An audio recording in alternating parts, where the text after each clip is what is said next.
بسم اللہ الرحمن الرحیم۔ السلام علیکم۔ سٹوری البم میں خوش آمدید۔ عتیب بہت مشکلوں سے دلی کیفیت چھپائے مہمانوں سے ملنے میں مصروف تھا۔ تقریب کے تقریباً اختتام پر تابین کے والدین بھی تشریف لے آئے۔ دنیا دکھاوے کی خاطر عتیب کو ان سے سلام دعا کرنی پڑی، لیکن ختیجہ آنٹی جس بے قراری سے بیٹی سے ملنے کو بڑی تھی، بیٹی نے کسی رد عمل کا اظہار نہ کیا۔ ماں باپ سے ملتے وقت اس کے سرد سپاٹ لہجے سے عتیب کو بخوبی اندازہ ہو گیا کہ وہ اپنے ماں باپ سے بے تحاشا خفا ہے۔ بیٹی کی سرد مہری محسوس کر کے ختیجہ آنٹی نے بہت مشکل سے اپنے آنسو ضبط کیے، پھر عتیب کی جانب متوجہ ہوئیں۔ جو کچھ ہوا اس میں میری تابین کا کوئی قصور نہیں ہے عتیب، یہ میری سب سے پیاری اور فرمانبردار بیٹی ہے، اس کی بہن کے کیے کی سزا اس کو مت دینا۔ انہوں نے دھیرے سے داماد سے التجا کی۔ عتیب لب بھنچے خاموش کھڑا رہا، ساس کی تسلی کے لیے دو بول بولنے کی زحمت بھی نہ کی۔ ختیجہ دل محسوس کر کے آگے بڑھ گئی۔ وہ اب فائقہ بیگم سے رسم کے مطابق تابین کو ساتھ لے کر جانے کی بات کر رہی تھی۔ فائقہ بیگم کے چہرے پر کٹیلی سی مسکراہٹ پھیل گئی۔ آپ کی ٹھٹائی کی داد نہ دینا زیادتی ہوگی۔ جن حالات میں یہ شادی ہوئی، آپ کو ابھی بھی خوش گمانی ہے کہ یہ سب کام ریت رواجوں کے مطابق ہوں گے۔ شوق سے لے جائیے اپنی بیٹی کو، لیکن پھر عتیب اسے واپس لائے گا یا نہیں، میں اس بارے میں کچھ نہیں کہہ سکتی۔ انہوں نے سمدن کو دو ٹوک جواب دیا۔ چلیں، جب عتیب بیٹے کا دل صاف ہوگا وہ تابین کو ہم سے ملوانے لے آئے گا۔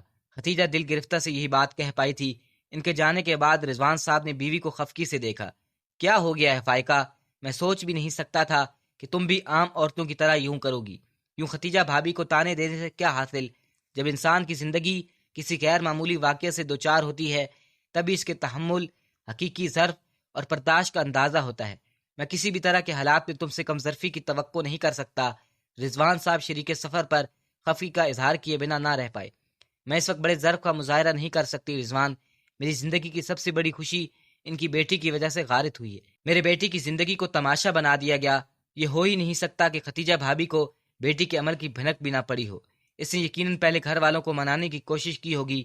کاش یہ اپنی بیٹی کے ساتھ زور زبردستی نہ کرتے، اس کی پسند کو اپنا لیتے، نہ ان کا شملہ نیچے ہوتا، نہ یہ تذلیل ہمارا مقدر بنتی۔ فائقہ ایک بار پھر سسک پڑی۔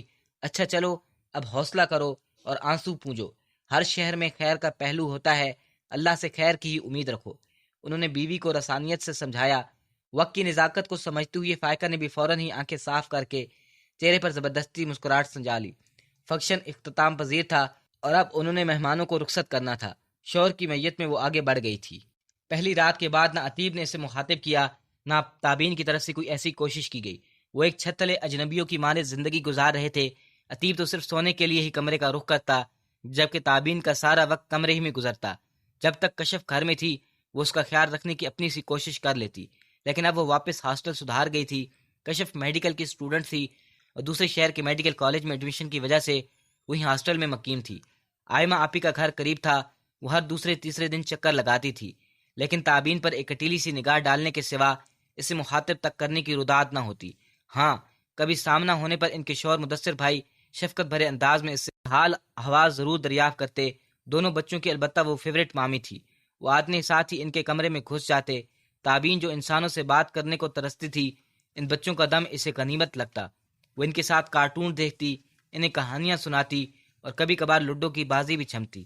ریان اور میشا ماں کی ہدایت کو خاطر میں نہ لاتے ہوئے اس سے بہت بے تکلف ہو چکے تھے۔ اس روز بھی عتیب موبائل کا چارجر لینے کمرے میں آیا تو میشا تابین کا سر کھا رہی تھی۔ بتائیں نا تابین مامی، آپ نئے نئے کپڑے کیوں نہیں پہنتی؟ میری بیسٹ فرینڈ کے چاچو کی شادی ہوئی ہے، اس کی دلہن چاچی تو اچھے اچھے کپڑے پہنتی ہے، آپ تو لپسٹک بھی نہیں لگاتی۔ میسا کو اس کے نہ سمجھنے سنورنے پر کلک ہو رہا تھا۔ عتیب نے ایک سرسری نگاہ تابین کے چہرے پر ڈالی۔ وہ اس وقت بھی کاٹن کے سادہ سے پرنٹڈ سوٹ میں ملبوس تھی، دوپٹہ تو ہر وقت سر پہ جمائے رکھتی، میک اپ سے بے نیاز سادہ سا چہرہ۔ آپ کاپی پینسل لے کر آؤ، آج ہم ایک نیا گیم کھیلتے ہیں۔ اس نے میشا کا سوال ٹالا تھا۔ عتیب چارجر لے کر باہر نکل گیا۔ لاؤنج میں بھی گفتگو کا موضوع تابین کی ہی ذات تھی۔ اپنی ماں کو سمجھاؤ بیٹا، اس بچی پر رحم کھائیں، وہ قید تنہائی کے مجرموں کی طرح زندگی گزار رہی ہے، زندہ رہنے کے لیے کھانا مجبوری ہے۔ بیچاری رات کو سب کے سونے کے بعد چوروں کی طرح کمرے سے نکلتی ہے اور ذرا سا کھانا پلیٹ میں ڈال کر پھر کمرے میں چلی جاتی ہے۔ نہ تمہارے بھائی کو اس پر ترس آتا ہے، نہ تمہاری ماں کو۔ رضوان صاحب شاکی لہجے میں آئمہ سے مخاطب تھے۔ اسے گھر کے کام کاج کروایا کریں امی، یوں مہارانی بن کر سارا دن چرپائی توڑتی رہتی ہے، آپ کو اس سے کیا حاصل؟ آئمہ کا مشورہ سن کر رضوان صاحب بس ٹھنڈی سی سانس بھر کر رہ گئے۔ کھٹور پن میں ان کی بڑی بیٹی بھی ماں اور بھائی سے کم ثابت کم ہوئی تھی۔ اپنے گھر کے کاموں کے لیے میں اس کی محتاج نہیں ہوں۔ سچی بات تو یہ ہے کہ میرا اس کی شکل تک دیکھنے کو دل نہیں کرتا۔ فائقہ صاف گوئی سے بولی تھی، سو آپ لوگوں کو تو سمجھانا فضول ہے۔ رضوان خفگی سے کہہ کر وہاں سے اٹھ گئے۔ فائقہ اور آئمہ کو ان کی خفگی سے چندہ سروکار نہ تھا۔ عتیب بھی وہیں بیٹھا اپنے سیل فون پر ای میل چیک کرنے میں مصروف تھا، لیکن دھیان پھٹک کر باپ کی باتوں کی جانب جا رہا تھا۔ کیا خوفناک تشبیہات استعمال کی تھی انہوں نے! قید، تنہائی کا مجرم، رات کو چوروں کی طرح کمرے سے نکل کر ذرا سا کھانا پلیٹ میں لینا۔ کیا واقعی وہ لڑکی مظلوم تھی اور وہ سب اس کے حق میں ظالم ثابت ہو رہے تھے؟ اس نے سر جھٹک کر ان سوچوں کو دماغ سے نکالا۔ خاندان میں دو چار لوگوں نے نئے شادی شدہ جوڑے کو کھانے پر مدعو کرنے کی رسم نبھائی، لیکن یہ رسمی دعوت ٹیلی فون پر دی جاتی تھی اور فائقہ فون پر ہی معذرت کر لیتی، لیکن عظمیٰ پھپھو بنفس نفیس انہیں ڈنر پر مدعو کرنے گھر تشریف لائیں۔ لائبہ بھی ان کے ہمراہ تھی۔ دعوت کے تکلف کی کیا ضرورت ہے عظمیٰ؟ تم جانتی ہو کہ شادی کن حالات میں ہوئی ہے۔ عظمیٰ کے اصرار پر فائقہ نے جذبس ہوتے ہوئے جواب دیا، شادی جن حالات میں بھی ہو بھابھی، اب خیر سے تابین آپ کی بہو ہے، اب آہستہ آہستہ اسے خاندان والوں سے بھی متعارف کروائیں۔ ہم تو ولیمے کے بعد اس کی شکل تک نہیں دیکھی۔ عظمیٰ کو بھاوج کا بجا بجا سلیجہ بہت مزہ دے رہا تھا۔ اور کیا مامی، بھابھی کو ہمارے ہاں لے کر آئے نا، ہم سے تو ابھی تک ان کا تعارف بھی نہیں ہوا۔ مسکارے سے بوجھل آنکھیں پٹ پٹا کر بولنے والی یہ لائبہ تھی، جینز میں ٹانگ پر ٹانگ چڑھائے وہ اس وقت اپنی دانس میں حسینہ عالم لگ رہی تھی۔ آپ دن بتا دیں پھپھو، میں اور تابین آ جائیں گے۔ عتیب کے منہ سے جیسے خود بخود پھسلا تھا۔ فائقہ نے حیرانگی سے بیٹے کو دیکھا۔ توقع کے خلاف جواب پا کر عظمیٰ اور لائبہ بھی ذرا بدمزاح ہوئی۔ وہ کچھ اور سننے کی مطمئنی تھی۔ دعوت کا کھڑا کون کرنا چاہتا تھا؟ یہ تو جسٹ فار انجوائمنٹ والا معاملہ تھا، لیکن اب بات اپنی نبھانے پر آ گئی۔ دیکھ لو بیٹا، جو دن تمہیں سوٹ کرے، کوئی مصروفیت نہ ہو تو سنڈے کو پروگرام رکھ لو۔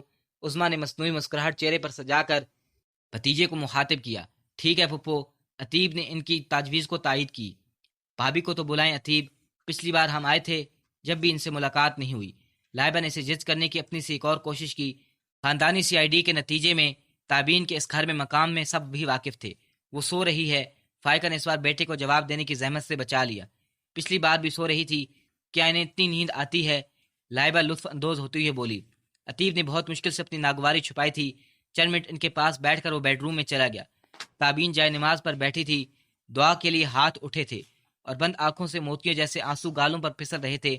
دروازہ کھلنے کی آواز پر اس نے چونک کر آنکھیں کھولی، فٹافٹ آنسو پوجے اور پھر جائے نماز ہی سمیٹ دی۔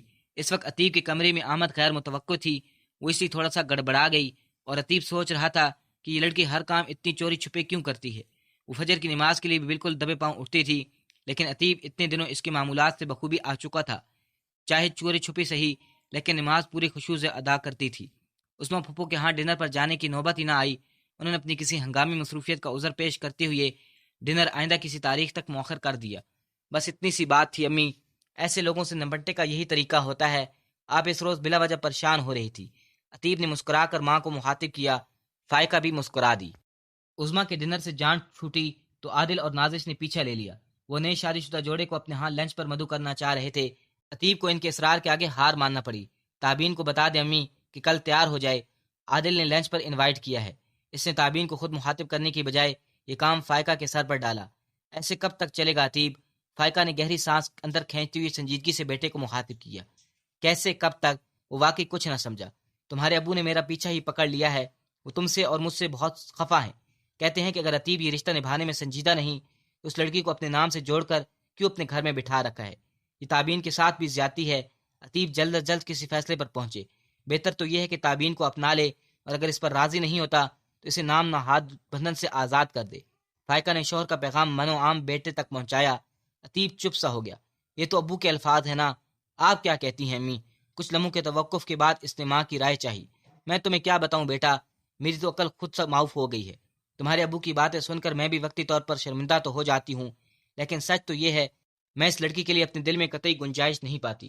حالانکہ یہ بھی سچ ہے کہ جو کچھ ہوا اس میں اس کا کوئی قصور نہیں، لیکن فرزین نام سے جڑے حوالے کی وجہ سے میرے دل میں اس کے لیے چڑ اور بیزاری کے سوا کوئی دوسرا جذبہ نہیں۔